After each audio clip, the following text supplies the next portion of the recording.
Good morning everyone.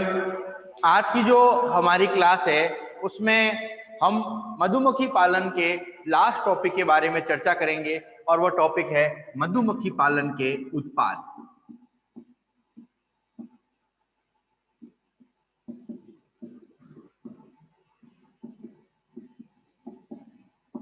देखिए, हमारा ये 3.5 नंबर का प्रश्न आ रखा है कि मधुमक्खी पालन के उत्पाद क्या है।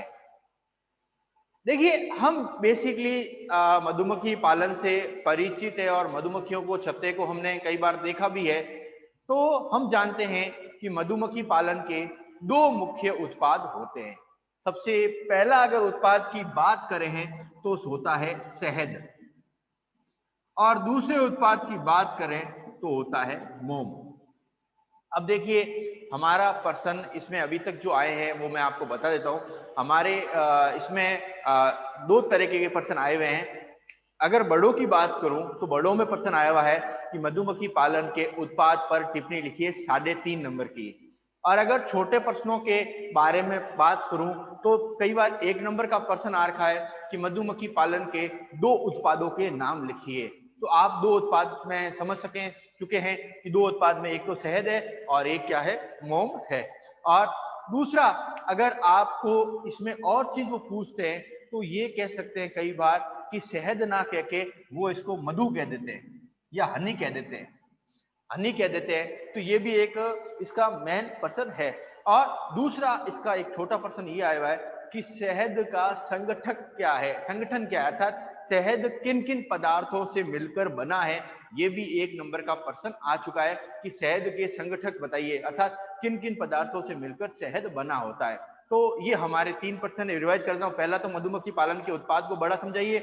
छोटा अगर 1 नंबर की बात करें तो मधुमक्खी पालन के कोई भी दो उत्पाद के नाम बताइए, और अगर ये ना आए तो शहद के संगठक क्या क्या है इसके बारे में समझाइए। तो अब अपन शुरू करते हैं। सबसे पहला जो टॉपिक है वह है मधुमक्खी पालन के उत्पाद में शहद।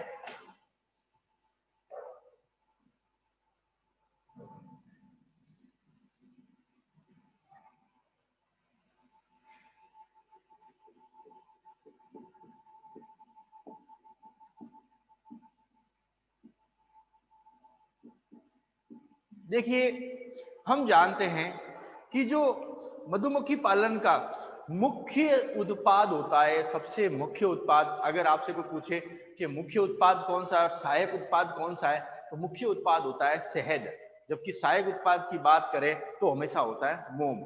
अब ध्यान रखना, मधुमक्खी पालन का सबसे मुख्य उत्पाद, सबसे मुख्य उत्पाद शहद होता है।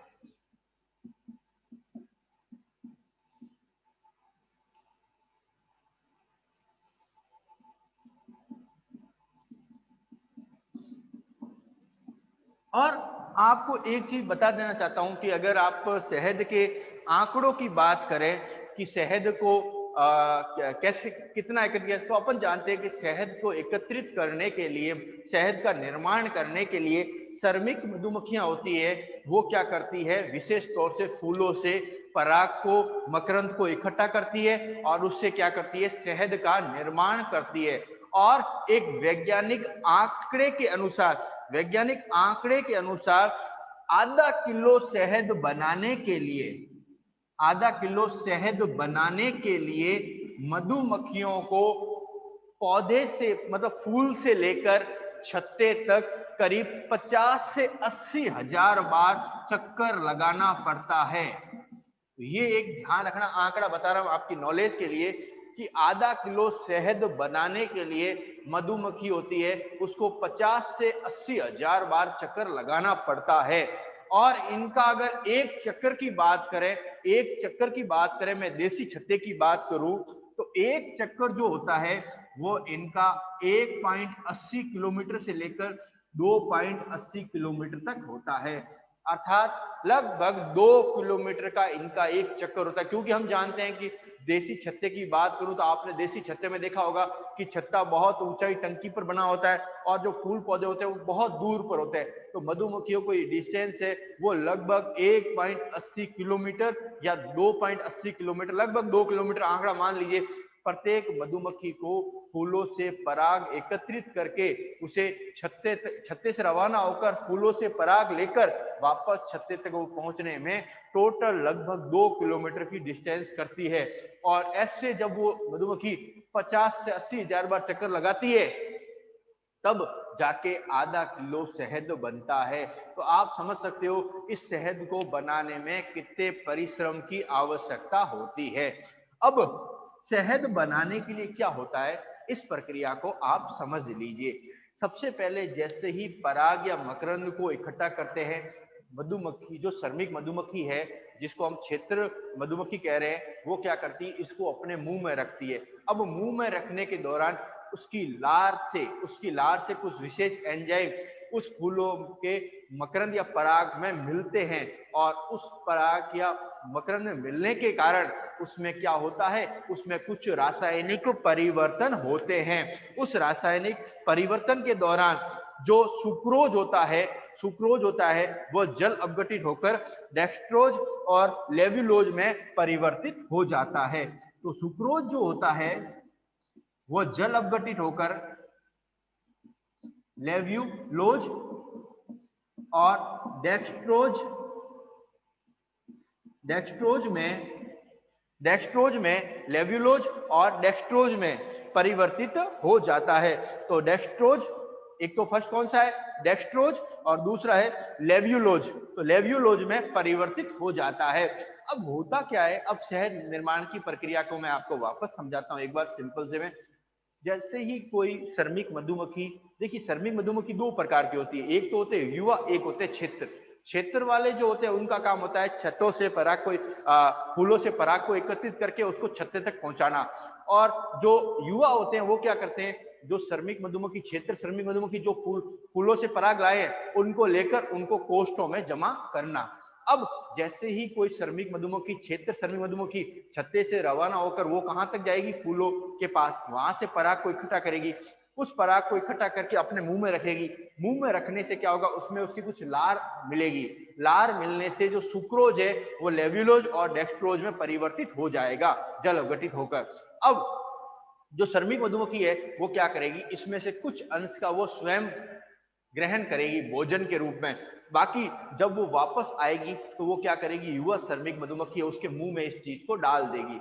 अब इसको मुंह में डालने से क्या होगा, श्रमिक जो दूसरा युवा श्रमिक है वो वापस अपनी लार को मिलाएगा, और लार को मिलाने से एक गाढ़े मीठे पदार्थ का निर्माण होता है, जिसे क्या कहते हैं, हम शहद कहते हैं। अब इस शहद में क्या होता है, जल की मात्रा भी होती है, और आपने जो शहद देखा होगा वो शहद बहुत गाढ़ा होता है।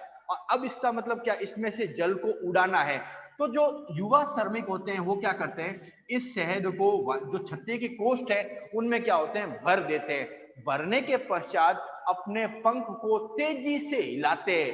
जब अपने पंख को तेजी से हिलाते हैं तो हवा के प्रेशर के कारण जो जल होता है वो विशेष तौर से विभिन्न क्रियाओं द्वारा भाप बन के उड़ जाता है। और जल जब भाप बन के उड़ जाता है तो उसके पश्चात एक गाढ़ा चिपचिपा पदार्थ रहता है, जिसे हम क्या कहते हैं, शहद कहते हैं। और एक बार कोष्ठ भरने के पश्चात युवा श्रमिक होते हैं वो इसके ऊपर मोम की एक पतली परत बिछा देते हैं, ताकि क्या रहे, वो शहद इसके अंदर ही भरा रहे। अब अगर शहद की आवश्यकता है तो वो इस परत को हटाकर वापस इसमें से शहद को निकालते और ये प्राप्त करते रहते हैं। तो ये था हमारा शहद का बेसिक जानकारी। अब आता है शहद का संगठन, कि शहद में सबसे ज्यादा क्या संगठक होता है, उसके बारे में अपन अब ले लेते हैं, क्योंकि ये हमारा 1 नंबर का प्रश्न आ रखा है।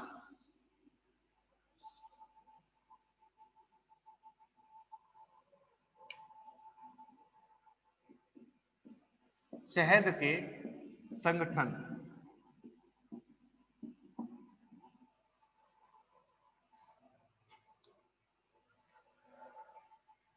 अब देखिए शहद के संगठन में सबसे ज्यादा जो होता है वो होता है लेव्युलोज 38.20%।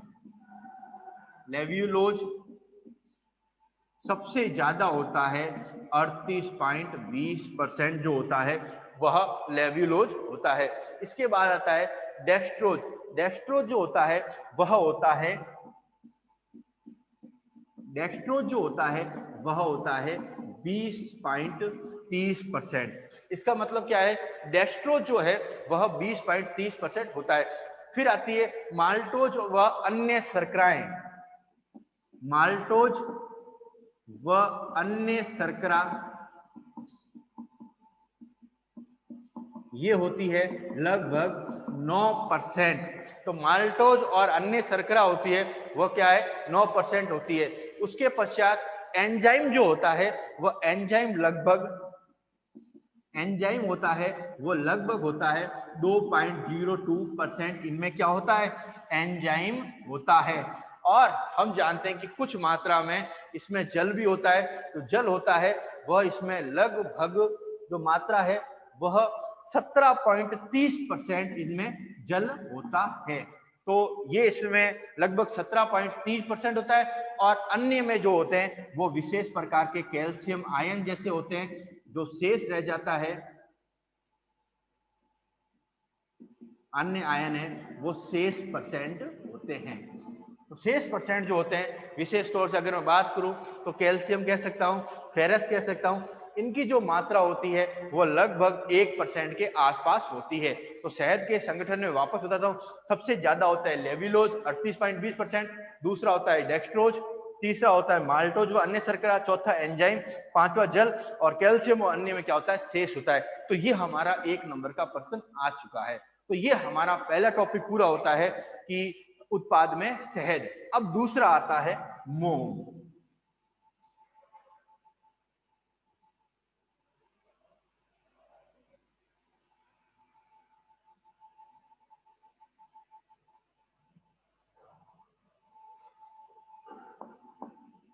देखिए, मोम मधुमक्खी का सहायक उत्पाद होता है। अब इसकी आवश्यकता क्यों होती है इसको समझिए।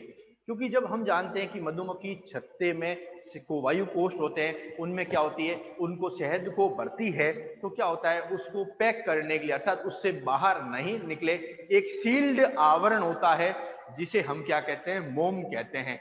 मोम सामान्यतः जो मधुमक्खी है उसकी श्रमिक मधुमक्खी की उदर ग्रंथियों द्वारा अर्थात पेट की ग्रंथियों द्वारा, उदर ग्रंथियों द्वारा एक सहायक उत्पाद के रूप में क्या होता है, मोम का निर्माण होता है।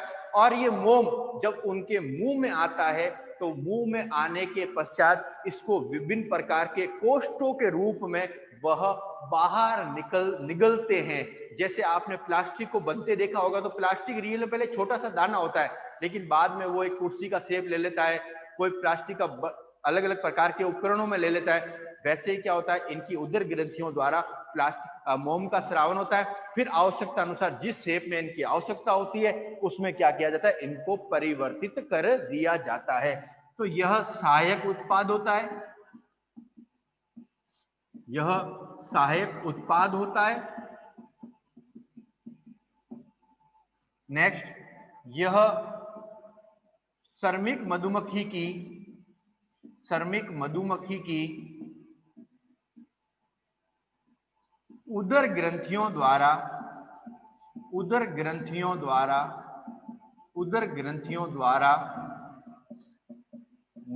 निर्मित होता है।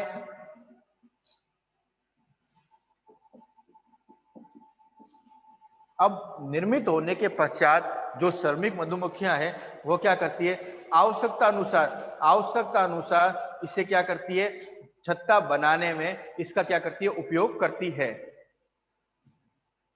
मधुमक्खियां छत्ता बनाने में आवश्यकता अनुसार इसका उपयोग करती है। इस मोम का श्रमिक मधुमक्खी आवश्यकता अनुसार छत्ता बनाने में प्रयोग करती है।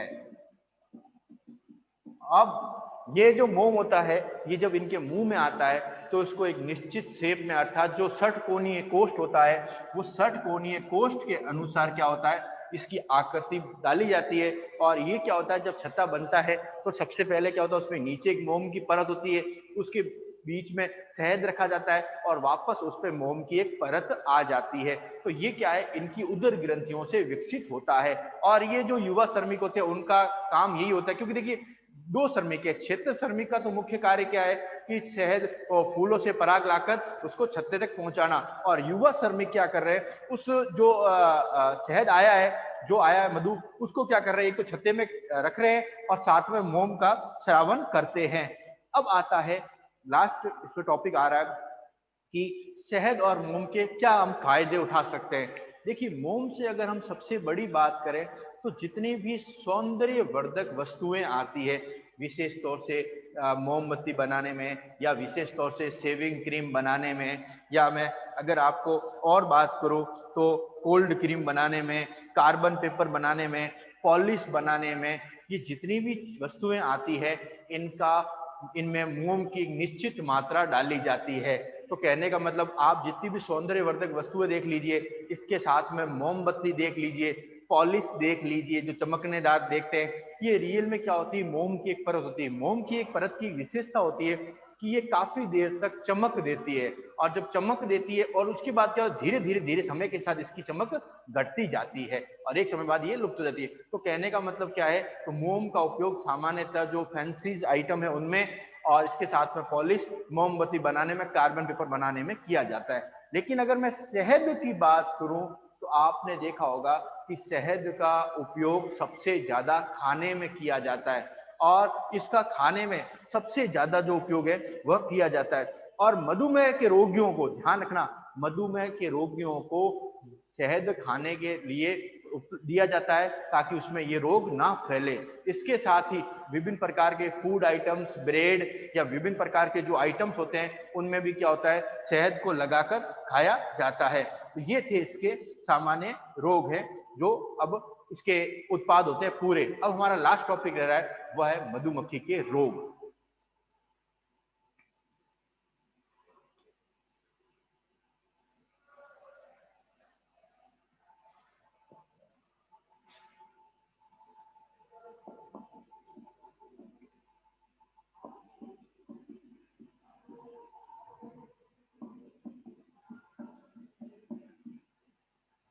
देखिए मधुमक्खी पालन का जो रोग का टॉपिक है ये वैसे छोटा टॉपिक है, और ये सामान्यतः हमारे 1 नंबर के पर्सन है उसमें ये आ रखा है। तो ध्यान रखना, मधुमक्खी पालन द्वारा अगर रोग की बात करें तो एक ही कॉमन रोग है, वह है एक्केरेन।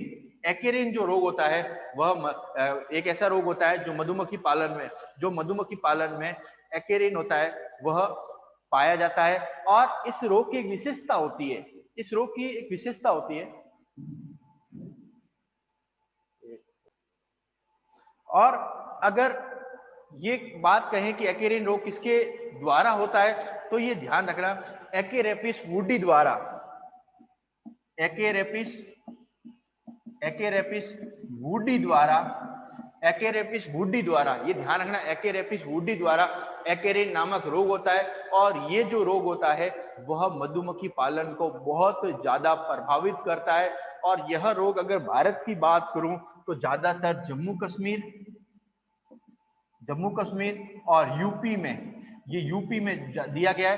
तो ये एक्केरेपिस वुडी द्वारा एक्केरेन नामक रोग होता है। और इस रोग की विशेषता होती है कि इस रोग के अंदर मुख्य रूप से छत्तों को नुकसान पहुंचता है, क्योंकि जब ये रोग फैलता है तो श्रमिक मधुमक्खियां छत्ते में शहद इकट्ठा नहीं कर पाती है। तो जब शहद इकट्ठा नहीं होगा तो छत्ते को ना तो वृद्धि हो पाएगी, उस कंडीशन में मधुमक्खियों की कई बार मौत भी हो जाती है। जो कृत्रिम पालन करते हैं मधुमक्खियों का, वो हमेशा इस चीज का ध्यान रखते हैं और समय समय पर विभिन्न प्रकार के कीटनाशकों का छिड़काव करते हैं ताकि मधुमक्खी पालन को, व्यवसाय को बढ़ाया जा सके। अब लास्ट टॉपिक है मधुमक्खी पालन भारत में कैसा है। ये कभी पर्सन आया नहीं, फिर भी मैं आपको बता देता हूँ, छोटा सा ही टॉपिक है, भारत में मधुमक्खी पालन।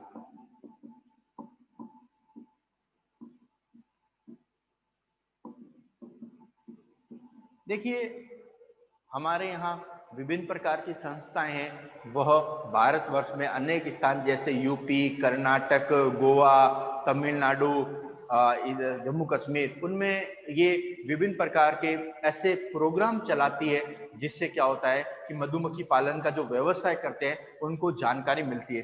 देखिए आज का जो युग होता है, आज का युग तकनीकी युग है। तकनीकी युग का मतलब क्या है कि आजकल सारी जानकारी एक ही स्थान पर बैठे व्यक्ति पहुंचा सकता है। तो आज भारत में वर्तमान में मधुमक्खी पालन का जो भी व्यवसाय करते हैं, उन व्यवसाय में किस किस चीज की आवश्यकता होती है, कैसे उन सामग्रियों को प्राप्त किया जाए, कैसे शहद को निकाला जाए, कैसे अच्छी मधुमक्खी कौन सी प्रजाति सबसे ज्यादा शहद देती है, कौन सा व्यवसाय सब मधुमक्खी पालन में कौन किससे ज्यादा आपको लाभ मिल रहा है, इसके लिए भारत सरकार विभिन्न प्रकार के प्रोग्राम चलाती है और जिसमें समय समय पर लोगों को रोजगार उपलब्ध कराया जाता है। और सबसे बड़ी बात है कि सरकार इसमें विभिन्न प्रकार की सब्सिडी भी देती है। सब्सिडी इसीलिए ताकि इनमें जो लोग होते हैं उनके पास अभी कुछ नहीं करने के लिए, तो ऐसे प्रोत्साहित होकर वो लोग व्यापार करें और जब मुनाफा हो तो उनमें से वो इसको वापस भरपाई कर दे। तो इसी के साथ हमारी जो तीसरी यूनिट है मधुमक्खी पालन वह पूर्ण होती है।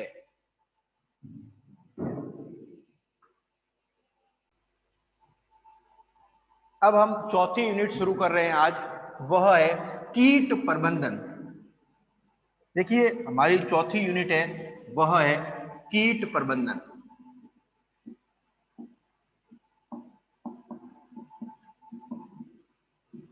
देखिए इसको हम पेस्ट मैनेजमेंट भी कहते हैं।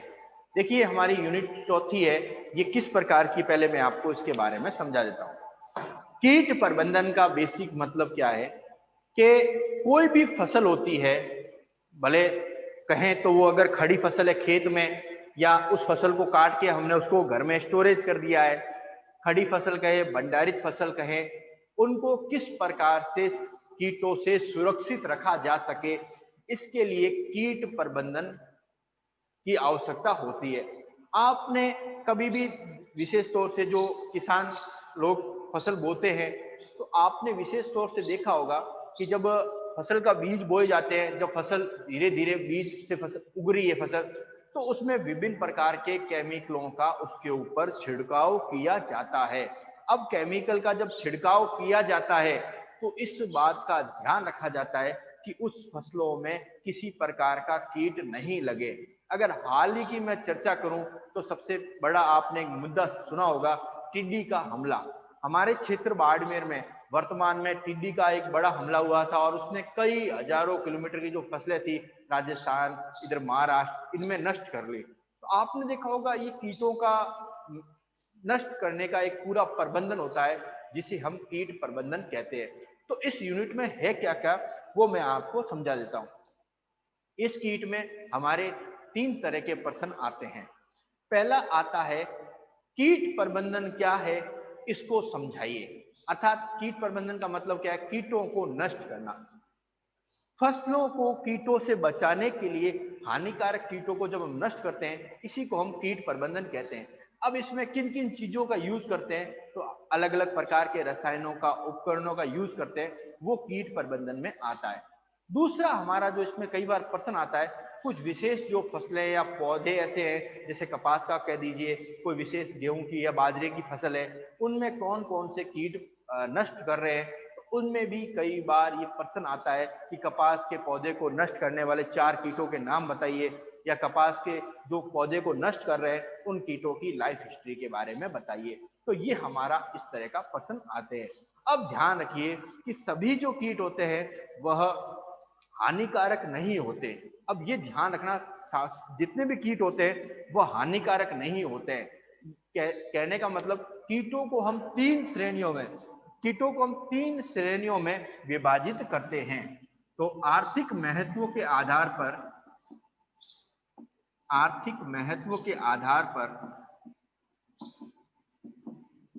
हम कीटों को 3 श्रेणियों में विभाजित करते हैं। 3 श्रेणियों में विभाजित करते हैं। पहला होता है लाभदायक कीट, दूसरा होता है सहायक कीट, और तीसरा होता है हानिकारक कीट।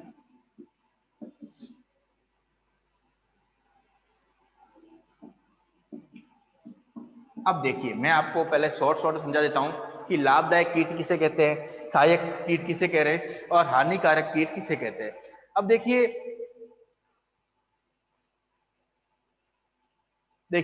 अब लाभदायक कीट क्या होते हैं, ऐसे कीट जो मनुष्य को क्या करते हैं, विशेष तौर से हमेशा फायदा देते हैं। और अगर मैं आपको एक इसका छोटा सा उदाहरण देखूं तो आपने रेशम कीट को अभी सेकंड यूनिट में पढ़ा है। अब रेशम कीट क्या है, एक लाभदायक कीट है। अब क्यों लाभदायक कीट है, कि वह कीट अपना जीवन चक्र चलाते हुए आप जो रेशम कीट के व्यवसाय है उनको लाभ देता है, मतलब उससे जो व्यवसाय कर रहे हैं उनको किसी प्रकार का कोई नुकसान नहीं होता है। तो ऐसे जो कीट होते हैं वो लाभदायक कीट कहते हैं।